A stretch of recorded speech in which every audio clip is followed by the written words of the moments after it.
Hi, I'm Mr. Wavvy. I'm here with Rose Gold, Terrace Martin. We're going to be discussing a few things here at the Montreal Jazz Festival. Are you comfortable right now? I'm good, man. Okay, cool, great. I want to make sure you're comfortable. So you guys got Velvet Portraits. If you had one word to describe that, what would it be? Are you comfortable right now? Oh, I'm cool. Are you sure? Cool, calm. Okay, cool. Velvet Portraits would be you. Nice. Bright, happy, cool, different, soulful. I know you. So you got. I see you got two soulful cats on your chest. Look at them right there. So Had to. Got the Cali Company. you actually represent Velvet Portraits with a portrait, and you so smooth like velvet, baby. Hey. It's amazing, and it's literally a velvet portrait. It has texture, and it feels good. And we're talking, Velvet Portraits is talking a bit different. We're talking West Coast, and you got the label Sounds of Crenshaw. What elements of growing up in such an ambiance or environment have you kind of influenced the sound of the album and the whole label? Are you comfortable? You sure? I'm better than I've ever been. Well, great. So the whole vibe, man. Look.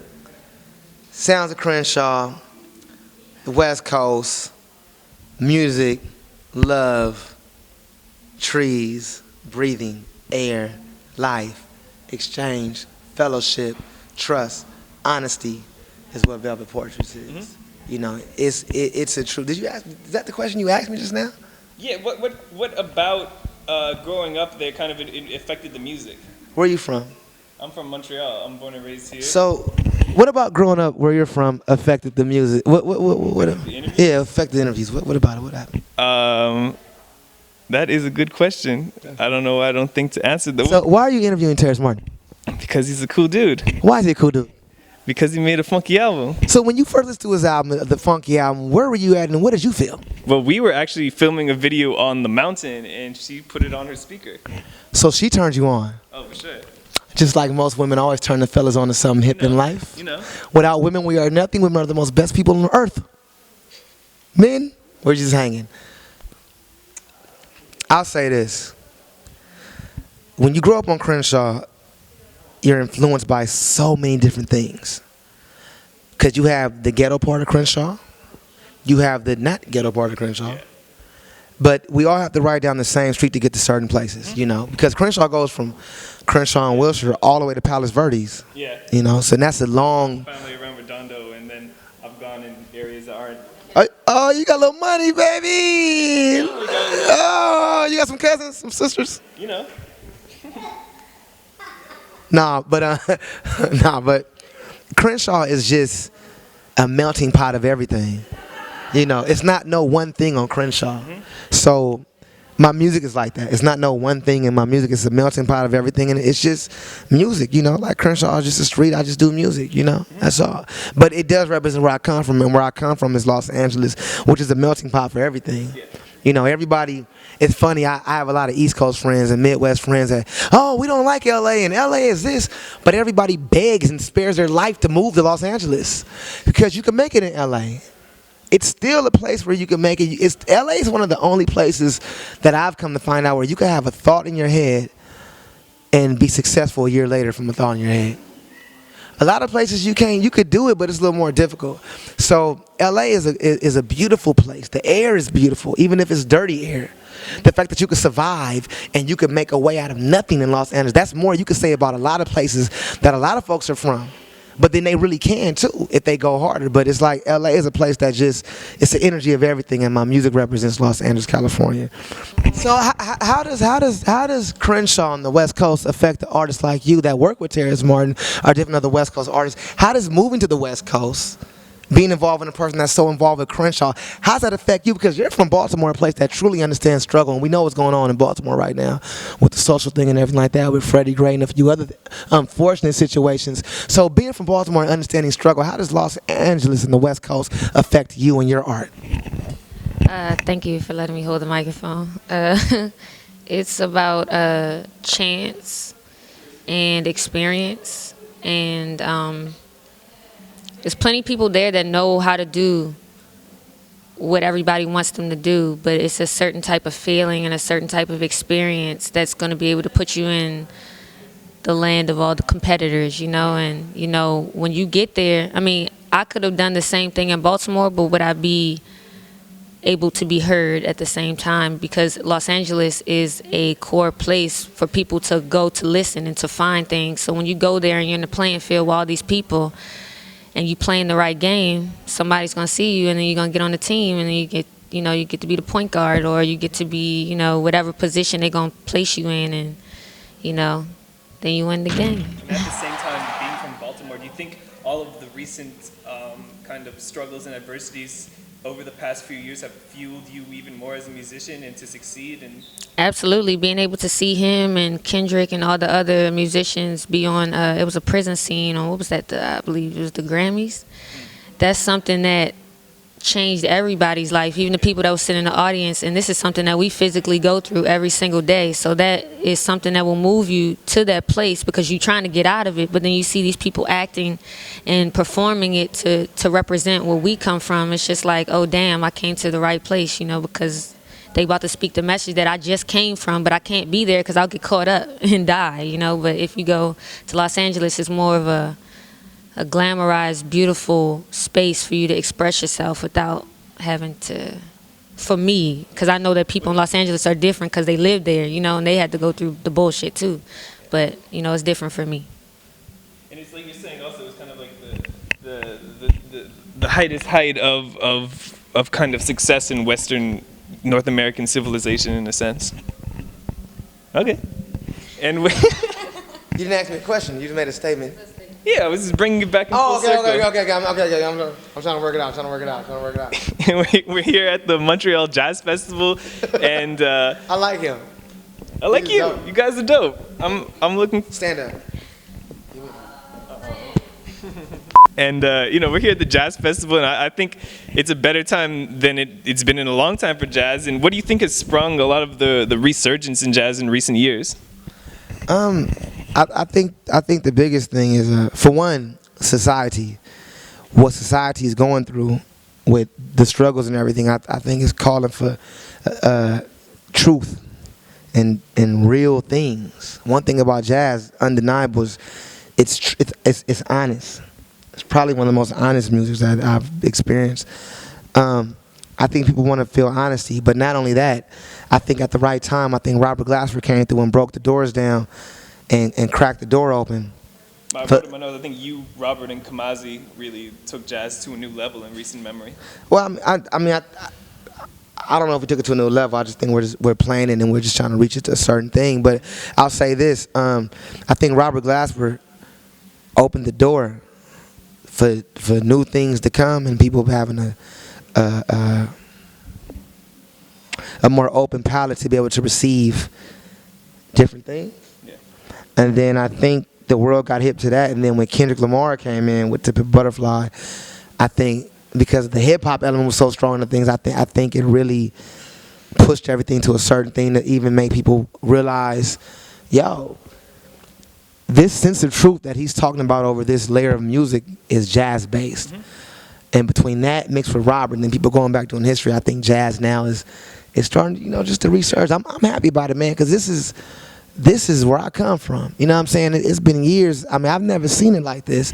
My father said he saw it like this in the 70s and the 60s. I've never seen it like this. So this is, even looking outside, I've never seen nothing like this for jazz. People just walking around outside. Usually it's somebody trying to get into a club or some famous club in some state charging a crazy amount and paying the cats nothing for you to go see them play. Yeah. But this is beautiful. Mm-hmm. And you talk a bit about Pimp A Butterfly, to Pimp A Butterfly with Kendrick. And I think another thing about that album is that, with Good Kid, Kendrick kind of had to, arguably kind of prove himself. And then with To Pimp A Butterfly, it was doing what you guys wanted and being able to, give that kind of second jumpstart to jazz, present jazz in a new way and that people could admire it. Yeah. Well, the word prove is weird to me. I'm not going to say prove for nothing because we from the West Coast. Yeah, but I feel like he had label kind of obligation. He had to make a song like Swimming Pools. Nah, we didn't. Nah, we didn't have to do none of that. We wanted to do all of that. Mm-hmm. We wanted to do that. We were conscious. We wanted to do it. We don't do anything nobody tells us to do. We do what we want to do. But why do you think on the first album then? Because we like that kind of music. Okay. Because we like swimming pools, because we like Future, because we like, we like, I know, but I'm explaining to you, we like that kind of music. We like Turner. We love YG. We love AD. We love Gucci Mane. We love Future. We love Jeezy. It's about everything. It's about just being an individual and loving everything you do. There was no pressure from no label or nobody. We did a Good Kid, Mad City. We turned around, did a To Pimp a Butterfly, and we're gonna do a third one. But it's not. We're not forced, or we love that. But why so much, quote unquote, like more turn up, kind of more current sound on the first one than the second? Because that's what we was feeling at that time. We was feeling that. Okay. We was feeling that. When we got the Tip of Butterfly, we was feeling that. We don't, look, man, we are from a place where impressing the next person is irrelevant. Yeah. Getting up, being able to make it back home from school is the goal. Getting up, trying to find some way to be happy when everybody else got Jordans on and new clothes on and you got to borrow your brothers and sisters. We do music for them. We do music for the person that's contemplating suicide.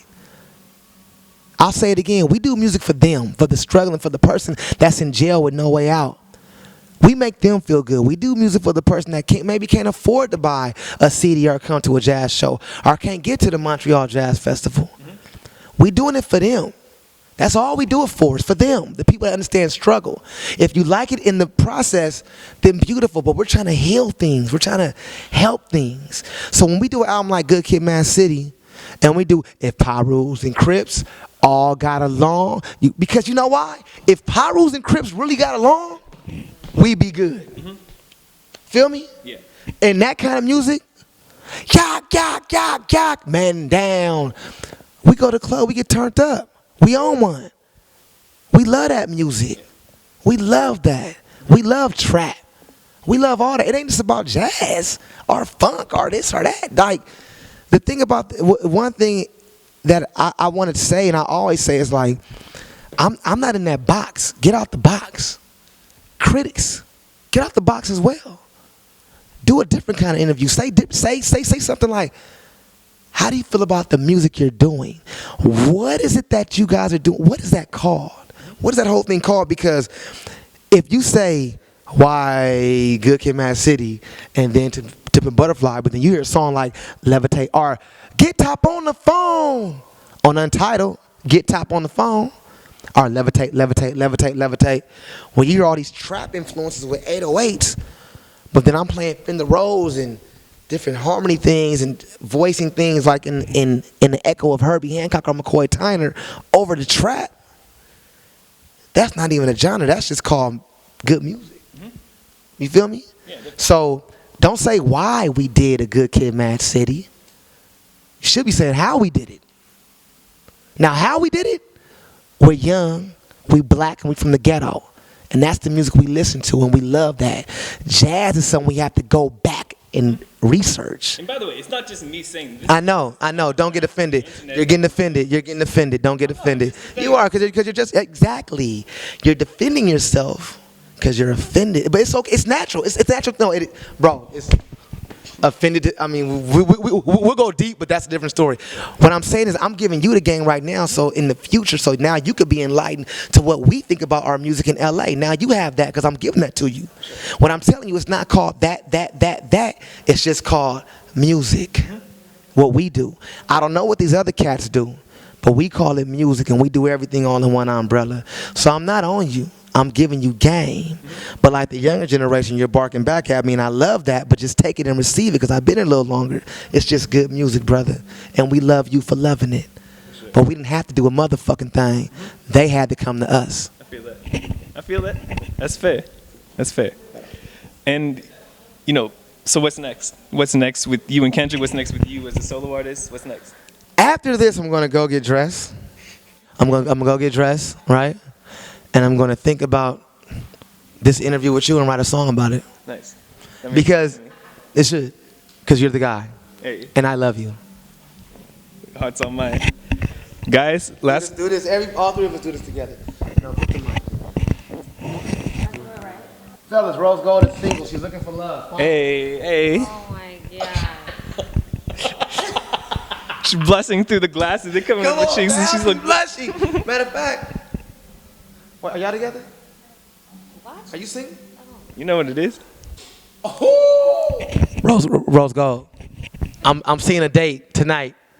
I'm seeing a date. But before we go on our date, I got one last question for you guys. I always like to. What is it? What's your last question? Guys, what is the meaning of life? You want to start with this one, Rose? Sure. Technically, to be technical, it's to have a pulse. But if to be the proper host for your spirit and to experience and educate and learn, be the best teacher student that you can be, and then when it's time for you to leave this host, then I think that you'll go into a cooler life, or you'll be able to cool down and be, more expressive. Then I don't think this is the first expression of life. So I don't know. I hope that explained how I feel. What I feel life means is just to give. Just give. Give everything. Give everything. Because life, it's just life. Just give. Give. That's beautiful. Guys, thank you so much for your time. Thank you. I'm Mr. Wavvy. We're going to do Scarface style. Come on. I'm Mr. Wavvy, and we're out. Ooh. Hey, what's up with that?